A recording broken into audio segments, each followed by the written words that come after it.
Hey, it's Eric G. Around the House is sponsored by Baldwin Hardware.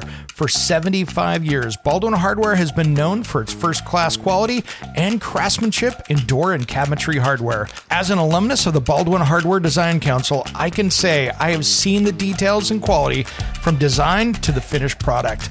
If you're looking for a new style and old-world craftsmanship, I can tell you there is only one Baldwin Hardware. Check out what would look great in your home at baldwinhardware.com. We're all over the radio. We're hand in hand in stereo. All over the radio with you. Anyway on the wind blows. Welcome to Around the House with Eric G. This is where we talk home improvement every single Saturday of the week. And there's only one, so we got to use this wisely today. We've got 2 hours of talking about home improvement, and we want to get your calls because I know you've got a project you're working on. I'll tell you about what we'll be talking about in just a second, but we've got a great show ahead. I want to get your calls, though, because if you're stuck working on a project right now, if you're planning on one, well, guess what? We're here to help you. So, locally, here in Portland, 503-417-9595. Or if you're listening to us anywhere on the Radio Northwest Network, or you're listening to us live streaming on KXL.com or any of the other places you can catch us, 877-733-1011. That's 877-733-1011. So there's a couple easy ways to get a hold of us. And, well, if you just are too shy to do this, that's okay. ATH@KXL.com will get you there as well. All right, we got the little bit of paperwork out of the way. Welcome, Dane. Happy Saturday, Eric. Happy Saturday, man. This is going to be a good Saturday. We got a lot ahead of us here today, and we got a full show ahead, which is going to be great. But when those calls come in, you're going to jump right to the front of the line, and we're going to change the conversation. So don't worry, you're not interrupting something. We're going to get right back to it, so you can be off topic today. So I want to talk about hating my kitchen, or hating your kitchen. I hate my kitchen. And some of this stuff I'm going to be doing on mine as well. But that's a whole other story. But I want to talk about hating your kitchen and maybe not having the money to do a full renovation on it. Because, you know, the average basic kitchen remodel out there, and we talk about this from the, Remodeling Magazine's cost versus value report, it's about $67,000. That's just a basic one. That's not getting nutty. A lot of people can't afford to do that right off the bat. So there's a lot of little things you can do to kind of kick it up a notch and make it look good without spending a ton of dough. And so that's going to be hour one today. We're going to dive into that. And then hour two, you got to stick around for. So don't go away for that, because that's going to be how to hire an interior designer and get a good one. And there's a ton of good ones. I want to tell you how to find the good ones, because there's a few imposters out there that you always got to be careful with, like any trade out there. There's tons of shows on TV like Skip and Dale's Catch a Contractor and all that stuff of catching bad contractors. I want to show you how to make sure you don't get a bad interior designer. There's a handful. Most of them are really good, but I just want to make sure you can dodge those. And then if we get time, which I hope we do, we're going to dive into, well, do I convert the garage? As you saw in my tease this week. Yeah. If I got to have my garage. And I think I even got more Milwaukee tools showing up today for me to review and have some fun with. So I got to have a place to store all that stuff, and you got to have some space. So do you convert it? Do you make it a living space? Are you going to hurt the value? Those are all things we're going to dive into, because that is a complex question, and sometimes a badly swapped out garage into living space can look like it, and then it kind of hurts you. So you got to be careful. You want to get your money back out of those things, or get the use out of it and do something smart with it. So, especially if you have a bunch of tools or whatnot, and you change over that garage, where are you going to put them all? We're going to put them all. Sometimes a shed's not the best place or the most secure place to store stuff, especially depending on the neighborhood you're in. Absolutely. So it's never good. I've come home before and seen my garage door. This was an old house in Seattle. The garage door was laying flat, where somebody had hooked a chain up to it and pulled it open and taken all my tools. Oh my God. Yeah. That was a nightmare. So that's stuff you got to be careful with out there. So you got to be careful with that stuff. Well, what I wanted to talk about as well, it's been a crazy week this week too. Yeah, for you. Dude. Okay. Lesson number one, Eric. 3 concerts in 8 days is a tough one to pull off with work on a radio show and TV. Just saying, but it's been a good week. No downtime there. No downtime. I'm looking forward to after the barbecue tonight to be able to chill out a little bit and maybe get some sleep tomorrow. Maybe. So, yes. Social distortion last week. We had some friends of the show here earlier this week. Farewell Angelina stopped by. Man. That was awesome. Those girls are awesome. I unfortunately wasn't able to catch it live, but there is a video. God, good show. Yeah, they were down at the show. Bloodwork studio, and that was good fun. Then we went out and talked with them after the show, and ended up going out. Julie and I went out to dinner with them and had a fun time, and ended up talking about home improvement and stuff. So that was fun as well. So we had a lot of fun stuff going on there. So that was a good time. And then, of course, Chris Stapleton last night, which part of the reason that I'm a little tired today was it took me 2.5 hours to get to that parking lot up at Sunlight, but that's a whole other story we're not going to get into around the house with. So parking and traffic, not my fun thing. No. So, well, hey, we're going to talk about this kitchen problem because, so many people have that kitchen that's just dated. Like, great example, the Brady Bunch kitchen that was on this week. I posted up on Facebook on the Around the House with Eric G page. The Brady Bunch house is up for sale for almost $2 million. Well, in the heart of L.A., I mean, yeah. Yeah, it's a good place to be. However, what was shocking for some people is the magic of television. The outside shots, that's what the house is. They did that whole show on a movie set, just like every other TV show out there. So the inside pictures were not looking like the inside pictures from the show. That's not the Brady kitchen. It's not. And it's not the staircase and all the other things that you'd expect to see inside the house. But still... But that thing still like it was 1972 on the inside. So it was cool, but needed a little love. And there's things you can do with this, and I always say, kind of come up with a game plan for the kitchen. You don't want to spend dumb money and just throw it away. On things you don't want. Well, or stuff that you're going to change in 2 years. So if you're looking at this kitchen going, I'm going to be in this house for 2 years. I want to make it look good. I'm going to sell it, and I have no plan of being here. That's going to be a different reaction than maybe I'm going to save up for 5 years and I'm going to make it palatable so I can at least cook and function in it. And in 5 years, a lot of this is going in the dumpster. That's a whole different route to go. And I get this as a designer because I get phone calls all the time with people calling up going, "Hey, Eric, I just bought this house. It has brand new quartz countertops and the kitchen cabinets are horrible." Well, guess what?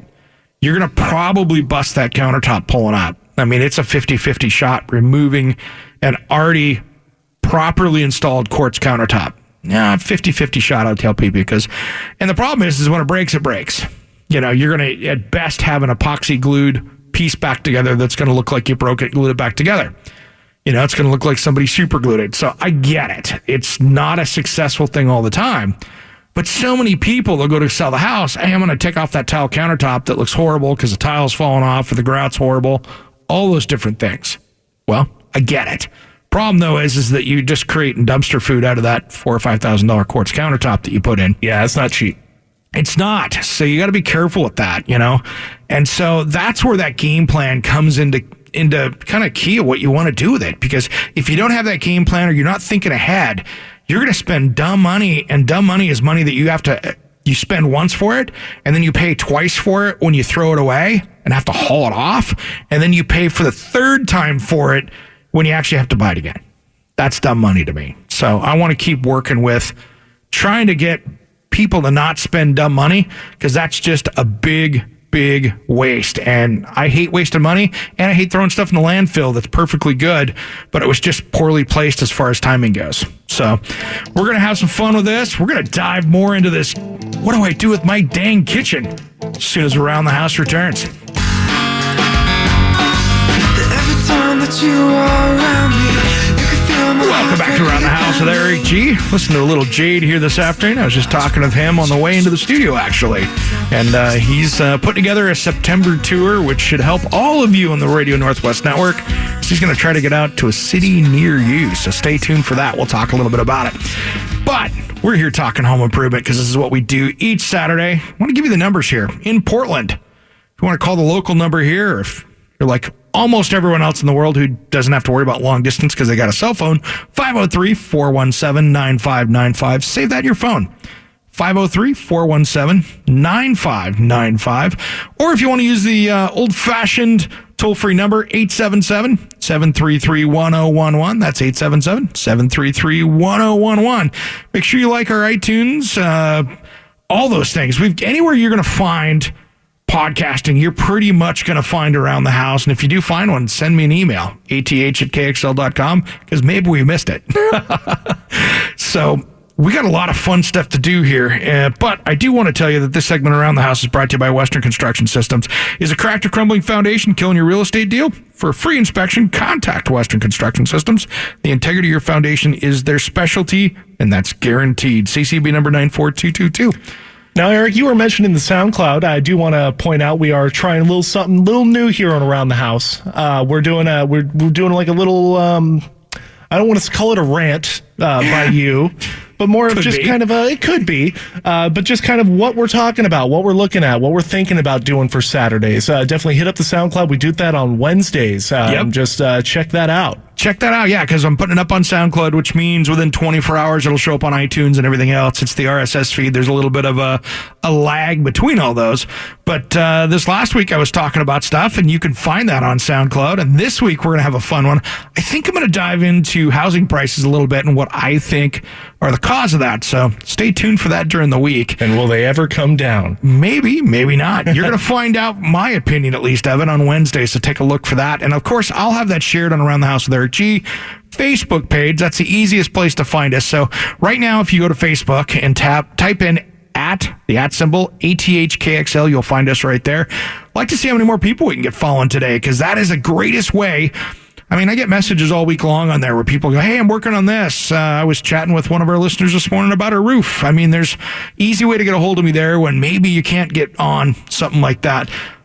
So that's something to think about. I mean, we've got some good stuff on that, and there's content all week long, and sometimes I'll post some kind of funny stuff up in there, which can be fun for you. So take a look at that, and I want to dive into our subject here. We got calls coming in, which we'll jump over to here in a second, so stay tuned for that. But when you're talking about hating a kitchen, and I don't like my kitchen, I'll be honest. I don't like mine either. Yeah, so these are projects that are coming up.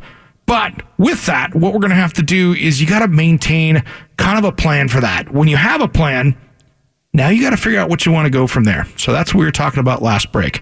So, for instance, if you're looking at that 1970s kitchen, well, guess what? Your average kitchen out there, they figure lifespan is 15 or 16 years. So, are you just going to try to stretch a little more life out of that thing or not? And we're going to talk about ways to do that here in just a second. But when we get a phone call in, we take them here. Let's jump out to John in Beaverton. Welcome to Around the House. Hey, thanks for taking my call. No problem. Hey, we've got a second fridge that we bought from a neighbor that we're putting into the garage. And when we plugged it in, there's a wine fridge now, plus this new refrigerator. Okay. And it looks like there's too much power, and it's tripping the circuit. And I'm looking for some advice. Is this a question of, am I have to update the circuitry or just get a bigger box? Obviously through an electrician, but any advice? Yeah, it could be a couple things. One, I've seen when you have two refrigeration units, like on a single circuit like that, I've seen if you've got a GFCI style breaker in the garage, I've seen that kick those before. And so that could be a problem. What can happen when you have two fridges? Refrigerators have a little bit of a load when they first kick on and that compressor kicks on. So what happens is that you might have the wine fridge and the fridge kicking on at the same time, and it's just overloading that circuit. So first off, electrician come in, probably would take a look at that breaker and make sure that breaker's good. But is there any way to move that over, move that wine fridge and plug it into a separate circuit just to get those two split up? What do I mean, like moving it in the house, or? Well, I don't know. Are they right next to each other in the garage, or are they in two different parts of the house? Yeah, no, they're opposite sides of the garage. The fridge is actually right next to the box, and it's got one of those trip. The GFCIs. That one. As soon as I plug in the refrigerator on the other side of the garage, it trips. Okay. First off, those are a wearing part. Those are a wearing part. And the lifespan on a GFCI breaker, on one of those outlets at least, I've had electricians tell me 10 years, that those things after 10 years can get a little sketchy sometimes. So those do wear out. So you could just have a worn out GFCI breaker, but if it's right next to the box, I'd actually probably spend, if you're going to be in there long term, you're probably better off just to run another quick little circuit for that and put the refrigerator on its own, and then you'll just never have to worry about it. What's a guesstimate on pricing for something like that? A few $100 to put an outlet in, okay. Really. I mean, if your box can handle it, no problem there. Yeah, you've got probably anywhere from $200 to $400, but since they're right next to each other, you're probably looking at whatever your electrician's minimum charge is, to be honest. Excellent. Hey, thanks for the advice. No problem, man. Good luck out there, and splitting those things up will be a good way to go, because when you do a kitchen remodel, it's a great thing with that. Let's talk about that real quick before we go out to break. Well, that's one of the problems where people go, why are these things so expensive? Well, because code has changed so much. If you're looking at a 1970s kitchen, well, many times all the outlets are tied into the ceiling lights and everything else, and there's all these shared circuits, so things like this happen. Well, now code's going to tell you in Washington, Oregon, in most cases, they're going to tell you that refrigerator has to be on its own circuit, the dishwasher has to be on its own circuit, the lighting does, your backsplash power back there has to be on its own. Everything has to be on its own circuit. So what happens is you can add 3, 4, 5, 6 circuits to a kitchen. Well, what can happen is, what happens if your panel's full? Or you've got one of those old panels that's on the recall list that, companies have gone out of business for it because they're fire hazards. Well, now you got to put a panel in. That's another expense. And so these are where those little things that kind of start to add up a little bit. It's right to change them out and fix it. But it adds, you're just not swapping cabinets out anymore. And so as soon as you kind of open that can of worms, that's what you're getting into. And it's updating. And it can kind of snowball on you. It does. And that's how you get to be a $60,000, kitchen remodel really quick, is upgrading that stuff. You got to test for asbestos and lead. There's just all these little things that have to be done. And even if you're doing it yourself and I'm going to be a DIYer, I'm going to knock this out because I've got the skills to do it, awesome. It's still going to catch up and hit you. So it's just one of those things you got to pay attention to. 503-417-9595. We'll talk more about this just as soon as Around the House returns.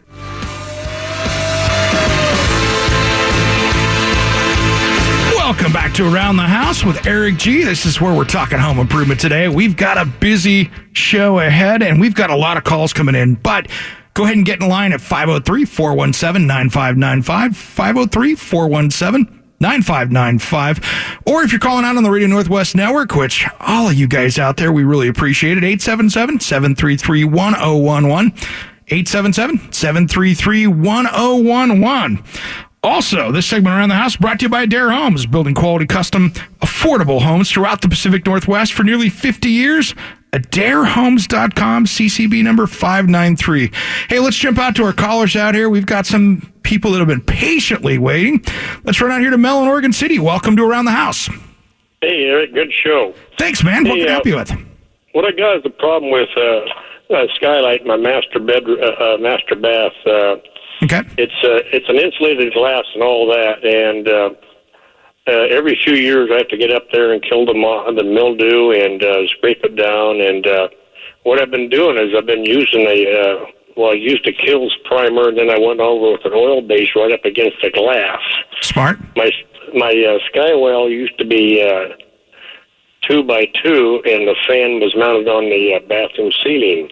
Okay. I was able to enlarge that from a 2x2 to a 2x5, and I got the fan up within about 6 inches of the glass because of the framing up there. Nice.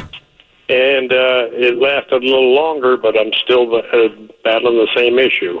Couple things I would do. First off, if you go into like one of the home centers, they've got some really good mildew killers and preventative stuff. So you actually go through and wipe it down with this spray. It's in a green bottle. You can get it there. It's with the mold and mildew stuff in the paint area, and you can actually spray down and clean it, and then you put the preventer on top of it. That's going to help. But my question is what kind of fan do you have in there? Is it sized properly? And next question beyond that is going to be how long are you running it for?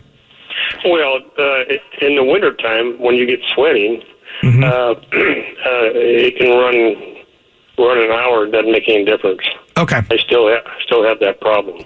Yeah, you're going to get some of that just because of the humidity in there. But what brand of fan are you running there? Are you just running a regular Newtone one, or are you running a Panasonic? Do you know what you're running in there? I don't know what it is. It's just run-of-the-mill construction grade. Okay, what you might do, and this might help, and I've run into this before, especially with skylights in bathrooms like this where you're running into this, you might not have enough CFM running through there to really get that moved out well. I use pretty much exclusively, because I've had no problems with them over the decade I've used them. I love the Panasonic fans, and they don't pay me a dime to say that.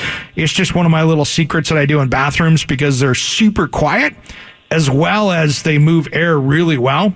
And then just run that fan every single time. You know, if you've got the timer on it, just keep running that for at least 20 minutes after you're out of that room with a shower or bath where you got moisture in there. And that should get you there, especially with if you put a heavier duty fan in like that. Those small, your builder grade fans don't move a lot of air, and what happens is that moisture still ends up hanging up there, and it's just not moving it, and it's giving it a chance to condense. If you've got enough airflow up there, it should keep it where you're going to have a lot less chance of that happening. Well, and also I was using like a oil-based paint up there. And once I get it scraped down, I had some thoughts about being it's all painted white on the wood up there. I was going to get some white water-based caulk, caulk a good seal around the glass, and then the paint won't run all the way up there. Right now, I think with that enamel paint, the moisture's finally working its way in behind. Yeah, that's not. Yeah, you want to get that sealed up really well, because if you're getting that moisture behind, you know what that's going to do. That's just going to cause more problems up there. Okay, so I'll check out my fan volume, and if nothing else, we'll get a Panasonic and put it in there. Yeah, you can get those. Most of the major plumbing stores have them. Around here, George Moreland, those guys have those Panasonic fans on the shelf, and I tell you what, you'll enjoy that. That's a good fan. Okay, well, thank you for your help. Thanks, Mel. Thanks for calling in. Thanks for listening to Around the House. Let's run out here real quick to Ann. Oh, it's Aaron. Welcome. Hello, how are you? Thanks, man. What can I help you with? Well, I heard you talking a little bit earlier about doing, upgrades and remodels in kitchens and adding circuits and how it can really drive up the cost. And as a private for-hire handyman, I would kind of disagree. There's a lot of economical solutions to that problem and adding circuits into a breaker panel, as long as you're not exceeding the breaker panel's load. Like there's duplex breakers where it's actually two breakers that occupy one slot. So if you need to add 4 or 5 more circuits into a kitchen and you don't have a slot in the breaker panel, you can just simply add a couple of those duplex breakers, and they give you more power off of there, as long as you're not exceeding the overall load. Well, the problem, you're running into... $40. Well, yeah, but here's the thing, though. You've actually got to run new home run wires back for every one of those circuits back there. So you actually have to run wire all the way back there. It's not just also a breaker problem. And there's a lot of electricians out there that won't even use those just because there have been some problems with them. And in certain areas here in the Northwest, they're actually not even illegal to be used depending on where you're talking about. So, and depending on the breaker box, if you've got one of those older breaker boxes, you could have some big issues with those little tiny split breakers. Oh, I've seen a lot of stuff that some Craigslist fly-by-night handyman type people have done, and I've had to repair a lot of stuff like 20-amp wires going a certain direction to old 10-amp cloth wires upstairs attached to 20-amp But plugs. see, Aaron, here's your big problem, though, brother, is that it's not legal in Oregon or Washington for a handyman to be doing electrical. I'm actually not really a handyman. I work for a lot of general contractors. I'm private. I do a lot of work for homeowners, not necessarily electrical, but most of the remodels I do are with other contractors that are handling that. I don't contract big jobs. Okay, yeah, as long as you're not doing the electrical my name around and say this guy can do some good work, and they call me. I don't even look for work anymore. All right, are you licensed and bought and insured? I'm not. All right, well, guess what, buddy? I'm going to have to take you off because appreciate you calling in, but you know something? That's not legal in the state of Washington or the state of Oregon, so that's the stuff you got to be careful for out there, guys. You cannot have people like that working on your house that are not licensed, bonded, and insured, And if they're working for a contractor and they're doing that, that's going to be a big problem, because what happens is you're going to be now, let's say you hire a contractor and they bring somebody in like that that's not an employee and they're not licensed, bonded, and insured. You've got some big problems you got to be careful with. So sorry, man, not going to take a shot at you, but that's not legal around here. And if you have somebody that's working on your electrical system like that and you're not an electrician, guess what? That's breaking the law as far as building code goes around here. You can either be a homeowner working on it, or you can be an electrician on it working on it. There's no in-betweens on that. So if your handyman's working on your electrical box, that should be a big warning sign if he's not a licensed, or she is not a licensed, bonded electrician out there working on it. As a homeowner, you can go pull the permit yourself and work on your own stuff. But that's the big thing. Wow, what a prime example right there. We talk about it week after week, really, we do. And there we go. That's a great example right there of what you got to be careful for when you're out hiring for people. So that's, wow, I like it when stuff happens real time on the radio here. I'm not going to waste, I don't want to tease Dave here in Lapine. I want you to hang around here for a second, because I want to get back to your kitchen moisture here. That's our next caller up. Get some calls in here at 503-417-9595, 503-417-9595, or 877-733-1011. We're going to dive into this exciting show just as soon as Around the House return. Crazy for one of you. Welcome back to Around the House with Eric G. Man, we've been having a good show so far today. I want you to join in the conversation here. We're going to go into the next hour with our kitchen thing here, so we're going to kind of break our little rules here. We're going to drag that subject in because we've had some great callers here. I want you to be one of those great callers at 503-417-9595. 503-417-9595. And if you're one of our great people out there that are in the Radio Northwest Network, I want you to join in the conversation here as well. 877-733-1011, because you can call any one of these numbers. They're going to get you here, but just in case you're like on a landline or something, you're worried about paying that phone bill, that 877 number will get you there. So, hey, let's run out here real quick to Dave in Lapine, who has been graciously waiting to get on the show here. Welcome to Around the House, man. How are you? I've been listening to you guys for a long time, and my situation here is I built a house on 20 acres in 1999. Nice. And had a great builder, but for some reason when it gets colder, during the late fall and winter, I get moisture coming out of my exhaust fan from my kitchen. Gotcha. And I'm wondering, the exhaust fan itself goes out the side, so it's covered, but... You know what can happen? Is there some kind of wrap that you can do? Just insulate the outside of that with some fiberglass insulation, because what can happen is if you've got cold air up there in that attic space, for instance, and you're turning that vent fan on, and you got really, like, let's say it's pasta night and you're cooking, you got all this steam going up in there, it's condensating inside of that. You could have moisture coming back out from that condensation on that cold pipe. So if you've got that going and you've got that a little bit insulated, you're not going to condense that as much on the inside of that. So how do I wrap that flexible pipe? What do I use? Is it flexible pipe that's up there? Yeah, it's flexible. Okay. Yeah. That is not the best material up there. That could be also be a problem as well. I like to see vent hoods for a multitude of reasons, including fire and grease and stuff. Those tend to grab a lot of moisture, grease, things like that because of that. I would prefer to see that. And if you were doing new building code now, they want that in hard pipe. So you'd be better off to put hard pipe out there, just your hard, galvanized, ducting out there. And then I would just insulate the outside of that with fiberglass bat, and you're going to be golden. But that flexible ducting is not the best. And if you ever had any kind of a hood fire, that's not going to contain it at all, where that metal ducting will buy you a little bit of time. All right, so my second question to you, sir, is we call foundations stem walls over here in Central Oregon. Yeah. But it's a foundation, right? So, you got it. On the vents, the foundation vents, is there a procedure on replacing those? Because I have two that kind of got damaged from a snowblower. Yep. And we get a lot of snow over here. Absolutely, you do, sir. I'm familiar with your area, and you guys are the king of snow. I tell you that. So, is there a procedure that you can do that?